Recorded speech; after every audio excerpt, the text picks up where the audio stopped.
আমি এসাদের দোষ দিব না, এসাদের দোষ নাই, এটা এসারের কোনো দোষ নাই, এটা দোষ হচ্ছে আপনার আমার। আমরা প্রথমেতে এসাদের দোষ না দিয়ে আগে এসারের থেকে আমরা লোড নেওয়া বন্ধ করবো। আসছে ভাই আমাদের কমিশন বাড়তি দিতে হবে 50 টাকা করে, আমাদের আগে ছিল কমিশন 27 টাকা, এখন কমিশন 50 টাকা করতে হবে, নাহলে আমরা লোড নিব না যতদিন বন্ধ হইতেছে। ঠিক আছে, প্রথমে লোড যতদিন কমিশন না বাড়তেছে ততদিন বন্ধ নিবে না ভাই। কতদিন ওরা কতদিন বন্ধ করবে? আর ওরা চিন্তা করবে যে আমরা কতদিন, আমাদের তো লস নাই রে ভাই, আমাদের হয়তো বা 30 টাকা করে যেটা আসতেছে না, আমরা 30 টাকা কম কামাবো হাজারে। বিকাশ নেই মারলে সেম কমিশনটা দিতেছে, কোনো আদার ইয়ার নাই, শুধু আমরা হাজারে 27 টাকাটা পাইতেছি না, 1027। তো আপনি যখন 1 মাস 2 মাস 3 মাস 3 মাস জীবন কোনো কোম্পানি ইয়া করবে, ডিস্ট্রিবিউটর কি পাগল নাকি? ডিস্ট্রিবিউটর কি পাগল যে উনি নিজে ওনার এতগুলো কোটি কোটি টাকা ইনভেস্ট করার পরে যে উনি এগুলো বন্ধ রাখবে? এত পাগল হয় না রে ভাই ডিস্ট্রিবিউটর। আপনি আগে বন্ধ করে দেখেন, যদি না করে তখন বলেন। ভাই সবাই আওয়াজ তুলতেছে, আপনারা কেন তুলতেছেন না ভাই?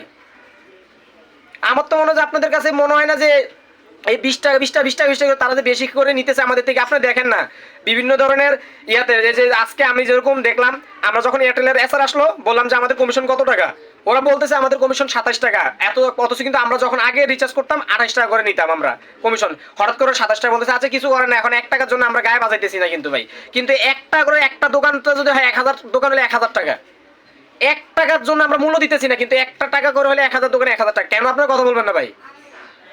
ওরা ওদেরকে বললো, ওরা বলে বাংলা লিঙ্কে 28 টাকা, রবিতে 28 টাকা, গ্রামীণে 28 টাকা, শুধু আমাদেরটা 27 টাকা। কেন ওদেরটা কি মগের মূল্য খাইছে? ওদেরটা মগের মূল্য ভাই। 28 টাকা 27 টাকার দিন শেষ, এখন আর 28 টাকা 27 টাকা হবে না, 50 টাকা লাগবে। হইলে লোড দেন, নাহলে বন্ধ দেন। আমাদের এরকম আহামরিয়া নাই, কারণ এখন দোকানদার এরকম নাই যে দোকানদার গাদা। আগে দোকানদার অনেক গাদা ছিল, দোকানদার কোম্পানি যেরকম বুঝ দিত দোকানদার সেরকম বুঝে নিত। এখন আদার্স অ্যাপস আছে ভাই, ওখান থেকে কমিশন মারলে, রিচার্জ মারলে ভাই আদার্স অফার আসতেছে। আপনার একটা রিচার্জের প্রতি আপনার 799 টাকা কমিশন দিতেছেন কত, আপনাদের অ্যাপসে দেখাচ্ছে কত 30 টাকা 40 টাকা 70 টাকা সর্বোচ্চ। আমরা কাস্টমারকে 50 টাকাটা ছাড় দিলে না কাস্টমার আমার কাছে আসবে ভাই, নাহলে কাস্টমার অন্য দোকানে যাবে। তো আপনারা যদি আমাদের কমিশনটাই না রাখেন, আমাদের যে কমিশন, আমাদের বড় কমিশন আপনারা দিতেছেন না, কোনো সমস্যা না। আপনাদের আমাদের যে রেগুলার কমিশন, যেগুলো রেগুলার কমিশন আছে সেটা তো রাখেন, সেটা তো রাখেন। তাহলে কেন দিবেন না? আপনাদেরকে দিতে হবে তো, যেগুলো রেগুলার কমিশন আছে সেগুলোতে রাখবেন। আমাদের রেগুলার কমিশনটা আপনারা রাখেন, হাজারের কমিশনটা দেন, বাকিটা লাগবে না আমাদের। আমাদের 1027 টাকা কমিশন বন্ধ করতে হবে ভাই, আর নাহলে আমরা রিচার্জ বয়কট করবো। রিচার্জ দরকার নেই আমাদেরকে, আমারই লাভের দরকার নাই, আমাদের রবি গ্রান্ড বাংলা সিম এয়ারটেল কোনো দরকার নাই। আমরা ইয়াতেই করবো, বিকাশ দিয়ে করবো। এখন অনেক দল দেখবো দোকানদার হাইসা উড়ে দিছে কথাটারে। কিরে ভাই, কথাটা কি আমার জন্য বলছি ভাই?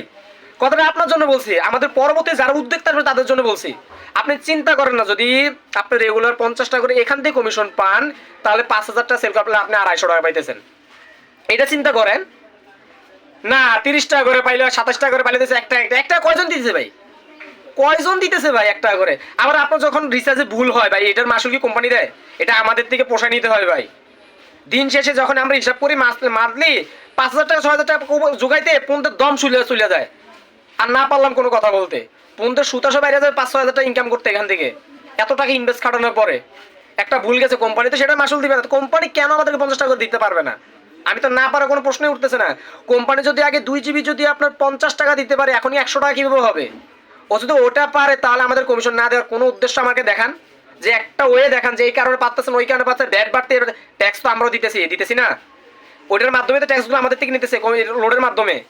বিভিন্ন প্রত্যেকটা পণ্য থেকে, প্রত্যেকটা প্রোডাক্ট থেকে আমাদের থেকে ট্যাক্স নেওয়া হচ্ছে। আপনারা কি মনে হচ্ছেন ট্যাক্স নিচ্ছে? এটা কি ওর নিজের বাপের টাকা দিতেছে? আমাদের বাপের টাকা দিতেছে না, আমার নিজের ইনভেস্টমেন্ট, আমার রক্ত ঝরা ঘামের টাকা দিয়ে ওরা দিতেছে, এমনি দিতেছে না। তাহলে কেন আমরা কথা বলতেছেন না বুঝতেছি না ভাই। আমরা সবাই একসাথে যদি হই, ওরা দিতে বাধ্য। আপনি একটা জিনিস চিন্তা করে দেখেন, সামান্য কয়েকদিন আগে যখন ইন্টারনেট সংযোগ বন্ধ ছিল, তারা বলছে তাদের কোটি কোটি টাকা লস হয়ে গেছে, কোটি কোটি টাকা লস হয়ে গেছে তাদের। তো সেটার জন্য মাঝখানে আমাদের ওরা যখন ইন্টারনেট ভরতে পারে না, তখন আমাদের কোনো প্রকার ঘাটতি আছে, তখন আমরা বলতে পারছি যে আমাদের ইন্টারনেট চলে না, এটা চলে, আমাদের পেট কি চলে না, চলছে। তো ওরা 30 টাকা করে, বাকি 30 টাকা করে যদি না দেয়, আমরা 30 টাকা করে না নেই, তাহলে আমাদের পেট চলবে। ওরা 50 টাকা দিবে, নাহলে নিব না। 50 টাকা